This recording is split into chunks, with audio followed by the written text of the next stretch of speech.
खुलुमबाय बे समाव बडलेण्ड इंखं टेलिभिजननि स्टुडिय'आव मिथिखा नार्जारी दिनैनि गाहाय रादाबफोराव दङ। मेट्रिक आरो एचएस आनजादाव सेथि थाखोआव उथ्रिसारनाय सा 11 फरायसाखौ मान बावदों माइनाव नोगोर बर' समाजा। जनाय रामधन दिखारि ओनसोलाव गोख्रों दैबानाजों गं 15 गामिया दुखु सैनांदों। बिजनीआव सा 67 सुबुङा बिपिएफ दोलोआव हाबदों। बडलेण्ड मुलुगसोलोंसालिनि जोहोलाव नीलेश्वर ब्रह्म अडिटोरियामाव एबसुनि जर'खा थान्दै जथुम। आसामनि गोबां जिल्लायाव दैबाना 78,000 सुबुङा दै लोमजादों। काछाराव बराक दैमायाव गिख्रंथाव दैबानानि जाहोनाव काटिगड़ा फेरि सिबिथायखौ दोनथ'बाय। गसाइगावनि बाबुबिलाव थाव पाइप लाइनाव गिख्रंथाव अर खामदों। मरिगावआव उन्दै बैसोआव हाबा जानाय आरो लामा रैखाथिनि सायाव सांग्रांथि मेल खुंदों। बखाखादाव सासे 7 बोसोरनि गथ'साया दैयाव गबनानै जिउ खहा। 6 नं माहारियारि राजा लामायाव हा गिसिखानायनि जाहोनाव बराक हायेन, मणिपुर आरो त्रिपुरा थांग्रा लामाया गोथेदों। दानिया फैदोनि आबुं रादाबाव।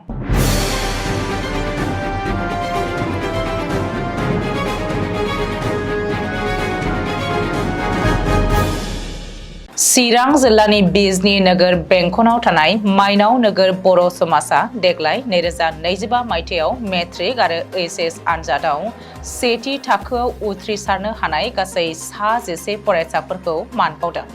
बे मान बावनाय हाबाफारियाव मेट्रिक थाखोनि सा 6 फारियै अनामिका बसुमतारी 74 जौखोन्दो, बुलबुलि बर' 77.84 जौखोन्दो, जुमि मुसाहारि 72 जौखोन्दो, सेतु बसुमतारी 68.5 जौखोन्दो, सुस्मिता दैमारी 65.67 जौखोन्दो, सुमित गयारी 60 जौखोन्दो आरो एचएस एबा 12 थाखोनि फाइनाल आनजादाव उथ्रिनो हानाय साबा फरायसा फारियै थान्दै खाख्लारि 82.6 जौखोन्दो, निजोमा ब्रह्म 80.6 जौखोन्दो, नयनज्योति मुसाहारि 73.8 जौखोन्दो, बिभा बसुमतारी 72.5 जौखोन्दो आरो देबासिस बर' 62.6 जौखोन्दो।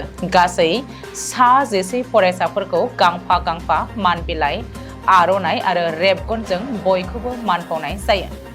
मख'नो गोनांदि आथिखालनि बादायारि मुगायाव साबसिननिफ्राय हामसिन खालामनो थाखाय थांनाय 2012 मायथाइनिफ्रायनो माइनाव नोगोर बर' समाजा गोदान आथालनि फरायसाफोरखौ थुलुंगा होनो बे मान बावनाय हाबाफारिखौ लाबोगासिनो दङ। लोगोसेनो जायफोर फरायसाफोरा पिएचडि खालामो बिसोरखौबो मान बावबोदों माइनाव नोगोर बर' समाजा। थांनाय 2012 मायथाइनिफ्राय दासिमाव सा 100निबो बांसिन फरायसाफोरखौ मान बावबोबाय। जाहोनाव बिसोरनि गेजेरनिफ्रायनो गोबाङानो कलेजनि professor, doctor, bank manager, engineer आरो गोबां गुबुन बिफानफोराव खामानि मावनानै गावबा गावनि जिउखौ दानानै गावनि आथिङाव गसंनो हानायबो जाबाय होननानै माइनाव नोगोरनि बर' समाजनि आफादगिरि लन्दराम बर'आ फोरमायथिदों। खर'सा आसामनि धेमाजि जिल्ला जनाय रामधन दिखारि गामि पन्चायतनि बेंखनाव थानाय गासै गं 15 गामिफोरा गोख्रों दैबानाजों लोमजानानै गोबां दुखु आरो खस्थ' सैनांदों। दैज्लां बोथोर सौफैनायनि सिगांनो गिबि खोलोबनि जिरायनाय गैयै अखा हानायनि जाहोनाव जामुगुरि, उलुनि, माजगाव, मलान, जानपार, तुरिबारि आरो गोबां बायदि गामिफोरा नागारनो रोङै अखा हाबाय थानायनि जाहोनाव दैबाना जानानै ओनसोलनि गोबां आबादारिफोरनि माइ आबाद फोथारफोरखौ लोमसावजोबनानै दङ। दैबानाजों भुगिनांनाय गामिनि सुबुंफोरा फोरमायथिनाय बायदिब्ला बे ओनसोलाव सिगांनिफ्रायनो दैबानाजों गोबां खेब आबादारिफोरा खहा जानांबाय। बेनिखायनो सोरखारा बेनि राहा लानायखौ लुबैदों। चिरां जिल्लानि बिजनी नोगोर प्राइमारि कमिटि बिपिएफ दोलोनि बानजायनायाव सनिबारखालि मोनसे जयनिं हाबाफारि जानानै थाङो। जेसिनि नं सुबाइजार बिटिसि बियाबनि बेंखनाव थानाय बिजनी नोगोरनि 1 नं वार्ड, 2 नं वार्ड, 3 नं वार्ड आरो 4 नं वार्ड गासै मोनब्रै वार्डनिफ्राय बिजेपि, कंग्रेस, इउपिपिएल, एजिपिनि प्राइमारि थाखोनि मददगिरिफोरा फैगौ बिटिसि बिसायख'थिनि सिगां बिपिएफ दोलोआव जयेन जाफैयो। Bijni town primary committee BPF दोलोनि आफादगिरि प्रमद दासनि मासि दैदेननायाव जालांनाय बे जयनिं हाबाफारियाव बिपिएफ दोलोनि मिरु लाइमोन गांखंनि आफादगिरि रिनजय बर', पिएमपिनि सोद्रोमा एबा बारग' एमएलए कमल कुमार ब्रह्म, बलराम ब्रह्म, सन्थला बसुमतारी, सिडब्लिउसि सोद्रोमा बिमल बसुमतारी, बिजनी जिल्ला बिपिएफ दोलोनि आफादगिरि रबिराम खाख्लारि, गाहाय नेहाथारि Pradip Brahma, Subaijhar block committee BPF दोलोनि आफादगिरि थानेश्वर नार्जारि, माइनरिटि सेलनि आफादगिरि बुरहान आली आरो बिजनी जिल्ला बिपिएफ दोलोनि लाइमोन गांखं आइजो गांखंनि आफादगिरि आरो नेहाथारिफोरा नुजाथिदोंमोन। दुलाराय बर' फरायसा आफादा फैगौ 3 जुन 2025 मंगलबार खालि क'क्राझाराव थानाय बड'लेण्ड मुलुगसोलोंसालिनि जोहोलाव नीलेश्वर ब्रह्म अडिट'रियामाव आफादनि मोनसे जर'खा थान्दै मेल जथुमनो लादों। मिरु एबसुनि गाहाय नेहाथारि कनिन्द्र बसुमतारिया मोनसे खौरां बिबुंसारनि गेजेरजों बे खौरांखौ होदों। खौरां बिबुंसाराव लिरनाय बायदिब्ला थांनाय 13 मार्चनिफ्राय 16 मार्चसिम क'क्राझार जिल्लानि दतमायाव जालांनाय 57थि बोसोरसालिया जथुम्मायाव सावरायनो आरो गोदान मावफुं आफाद दाफुंनांगौनि गोनांथार खामानिफ्रा आद्रा थादोंमोन। बेनिनो आद्रा थानाय हाबाफारिखौ मावफुंजोबनो आरो उननि हाबाफारिफोरनि सायाव सावरायनाय जागोन। लोगोसेनो दतमायाव बाहागो लानाय बैसोर थान्दैफोरानो जानो गोनां जर'खा थान्दै जथुमाव बाहागो लाफैफिननांगौ होननानै फोसावदों गाहाय नेहाथारि कनिन्द्र बसुमतारिया। आसामनि गोबां जायगा एबा जिल्लाफोराव गोबां रोजा अखा हानायनि जाहोनाव गासै सा 78 रोजा सुबुङा दुखु सैनांदों। गासै मोन 15 जिल्लायाव दै बानानि गाज्रि गोहोम गोग्लैदों। बुरलुंबुथुर दैमा आरो बराक दैमानि सेरफाङाव थानाय बांसिन जिल्लाफोरानो दै बानाजों खस्थ' भुगिनांदों एबा दुखु सैनांदों। आसामनि मिथिंगायारि अलखद सामलाय बिफाना नगाव जिल्लायाव रेड एलार्ट फोसावदों आरो गुबुन जिल्लाफोराव येल' एलार्ट फोसावदों। सुलुङाव फोरमायथिनाय बायदिब्ला तिनसुकिया जिल्लायाव सासे फरायसाया दैबानाजों बुखार जानानै गोमानानै दङ। ओजोंहाय कामरुप जिल्लायाव NH-17 नम्बरनि हादरारि राजा लामायाव थानाय गंसे फाक्का दालाङा बायफ्लेलांबाय होननानै सुलुङाव फोरमायदों। आसाम रायजोआरि मिथिंगायारि अलखद सामलाय बिफाना मिथिहोनाय बायदिब्ला दासिमाव गासै 5 सुबुंनि जिउआ दैबानाजों खहा जानांबाय। मख'नो गोनांदि बराक दैमा, बुरलुंबुथुर दैमा आरो गोबां दालाय दैसाफोरा दैजों बुंफबजोबनाय। आफां आसामनि धुबुरी, गवालपारा, मानकासार गासैबो दैजों लोमजाजोबनाय। बेनिनो गवालपारा जिल्लानि रंजली, माटिया, लखीपुर, बालिजाना आरो दुधनै रिभिनिउ सार्कलनि सिङाव जोबोरैनो गाज्रि गोहोम गोग्लैदों होननानै मिथिहोदों।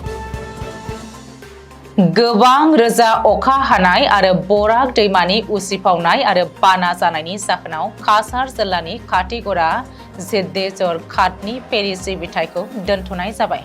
मख'नो गोनांदि बराक दैमानि सायाव थानाय 6 नं माहारियारि राजा लामायाव थानाय गेमन दालांखौ गोनांथार फाहामथायनि थाखाय बन्द' खालामनायनि उनाव फेरि सिबिथायखौ मोनसे गोनांथार गुबुन लामा महरै गायसननाय जादोंमोन। नाथाय दैनि थाखो बांनाय आरो दैबानानि जाहोनाव मावख'आरिफ्रा मैया बेलासिनि 4 रिंगानि उनाव फेरि सिबिथायखौ बन्द' खालामनो गोनां जादोंमोन, जायनि जाहोनाव खाथिगरा आरो बदरपुरनि गेजेराव थांलाय फैलायनि सोमोन्दोआव गोबां हेंथा जादोंमोन। खाथिगरायाव मिथिंगायारि खैफोदखौ सामलायनाय मावख'गिरिफोरा फोरमायथिनाय बायदिब्ला दैबाना लोमसावनाय दैया गाहाय जाजासिम फेरि सिबिथायखौ दोनथ'नाय जागोन आरो दैया सिगांनि थाथायसिम फैफिनोब्ला फेरि सिबिथायखौ जागायफिननाय जागोन होननानै मिथिहोदों। बाबुबिल ओनसोलनि साखाथियाव थानाय गसाइगावआव दिनै फुङाव मोनसे गिदिर अर खामनाय जाथाय जायो। बे अर खामनायनि जाहोनाव ओनसोलनि थागिरिफोरा गोबां गिखांनाय सोमजिदों। मिथिनो हानाय बायदिब्ला अरा बाबुबिल एलपि फरायसालिनि खाथियाव गिख्रंथाव महरै पेट्रल पाइपलाइननि साखाथियाव जागायजेनदोंमोन। जोबोद खामग्रा फज'नायनि खाथिया बिबानगिरि आरो जायगानि सुबुंफोरनि गेजेराव रोखोमसे रैखाथिनि थाखाय गोब्राब जिंगा सिखांदों। नुगिरिफोरा फोरमायथिनाय बायदिब्ला अरा हरखाबै बेरखांदोंमोन। बे जाथायनि उनाव अर खोमोरग्रा मावथिफोरा गोबाव खालामाजासे जाथाय जानाय जायगायाव सौहैयो आरो अरखौ मोजाङैनो सामलायनायाव जाफुंसार जायो। दासिम बे जाथायाव रावबो जोखोम जानायनि खौरां मोननाय जायाखै। मरिगावआव उन्दै बैसोआव हाबा जानाय आरो लामा रैखाथिनि सायाव सांग्रांथि मेल खुंदों। बिष्णु राभा गोजौ फरायसालियाव उन्दै बैसोआव हाबा जानाय, लामा रैखाथि, थांखु जानाय आरो साखोन सिखोननि बागै सांग्रांथि लाबोनो मोनसे मेल खुंनाय जादोंमोन। बे हाबाफारिखौ मरिगाव पुलिस थानानि नोगोरारि आफाद, मरिगाव पुलिस थानानि पुलिस खुंथाय आरो भिलेज डिफेन्स पार्टिया मणिपुर गाव पन्चायतनि थागिरिफोरनि हेफाजाबाव बे सांग्रांथि मेलखौ खुंफुंदोंमोन। अखा हाबाय थानाय समावबो फरायसालिनि फरायसा, फोरोंगिरिफोर, बिमा-बिफा आरो बिडिपिनि सोद्रोमाफोरजों लोगोसे सा 200सो सुबुंफ्रा बे हाबाफारियाव बाहागो लादोंमोन। बकाखात पुलिस थानानि सिङाव थानाय करुआ बाहि नागनजा गामियाव मोनसे दुखुनांथाव जाथाय। बे जाथायाव सासे 7 बोसोरनि गथ'साया गावनि न' खाथियाव थानाय आबुं दैजों बुंफबनाय हाखराव गोग्लैलांनानै गब'दोंमोन। हाखराव गब'नाय उन्दै गथ'साखौ प्रिन्स दास होननानै मिथिनो हादों। मिथिनो हानाय बायदिब्ला गथ'साया फुंनिफ्रायनो गोमानानै दङमोन। गोबां रोजा अखा हानायनि जाहोनाव जेसिबिजों जावनाय हाखराव दैया आबुङै जमा जानानै दङमोन।